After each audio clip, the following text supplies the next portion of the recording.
In football, violence is an ongoing issue on and off the pitch, which shapes the way that football is perceived. Violence can be between spectators with opposing team fans, or even their own, or it can be between players.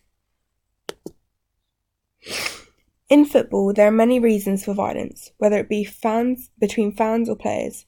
Violence can be caused by many different factors such as passion.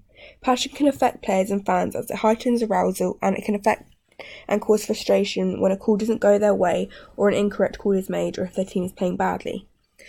Ultimately, this built-up frustration may be released in different forms of violence. Another cause of violence may be that sport, and football in particular, has become very surrounded by money, meaning that the team or player don't just lose a game, but they may also risk losing money and or a sponsor, which may make players play with an all-or-nothing mindset, which then makes them more likely to make unnecessary and possibly violent decisions.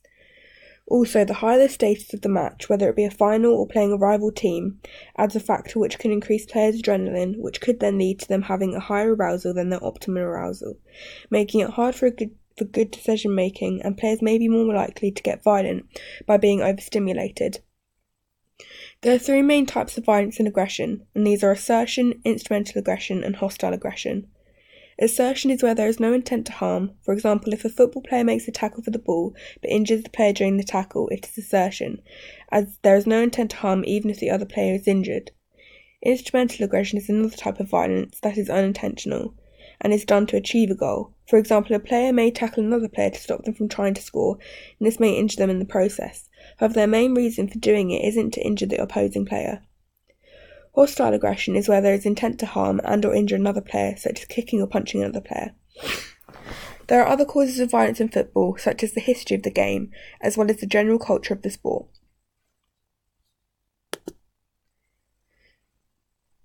Football has a history of violence from the game mob football, that has originated and evolved in the 12th century.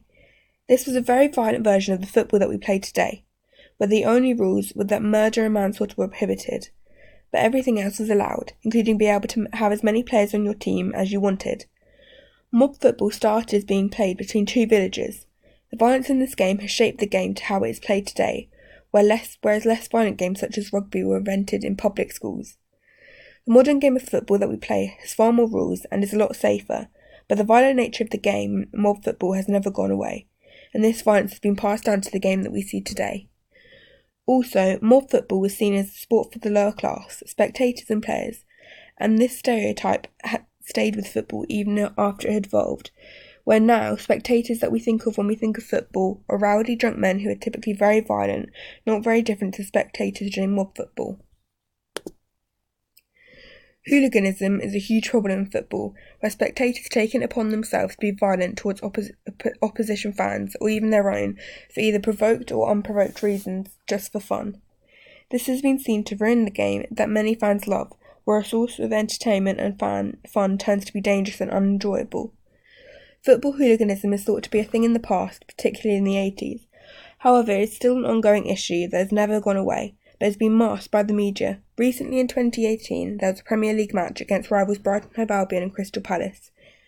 The deep-rooted rivalry sparked violence between fans, and even with strong measures such as horseman to policeman, there was still horrific violence between spectators, where train doors were broken, rocks were thrown at the stadium windows, and knives, nunchucks and knuckle dusters were taken away from fans at the doors.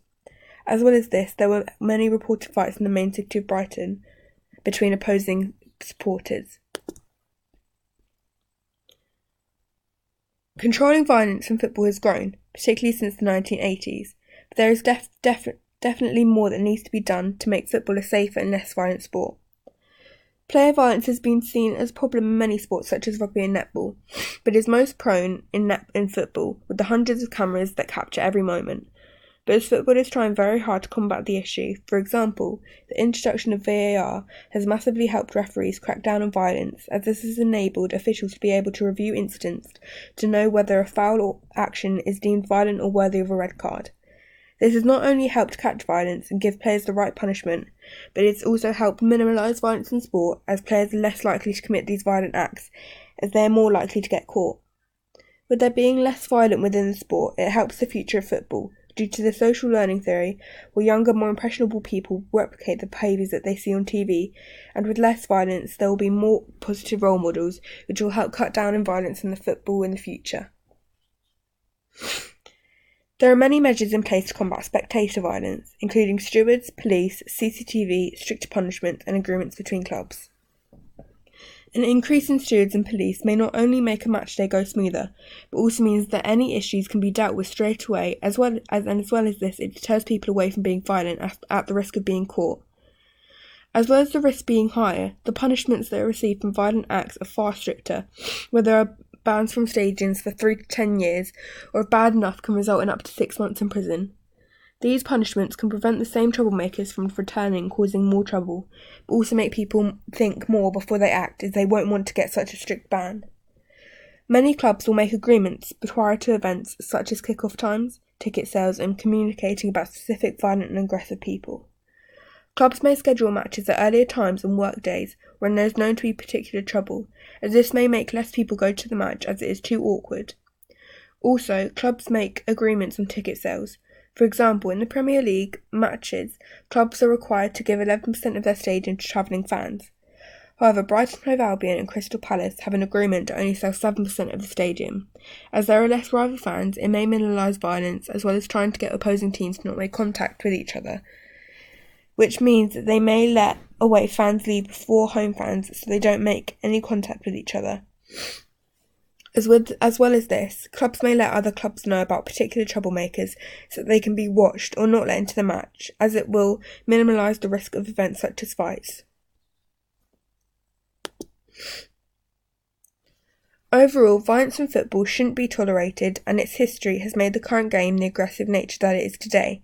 But with many measures put in place, things may get better, and football is taking a right turn to combat violence.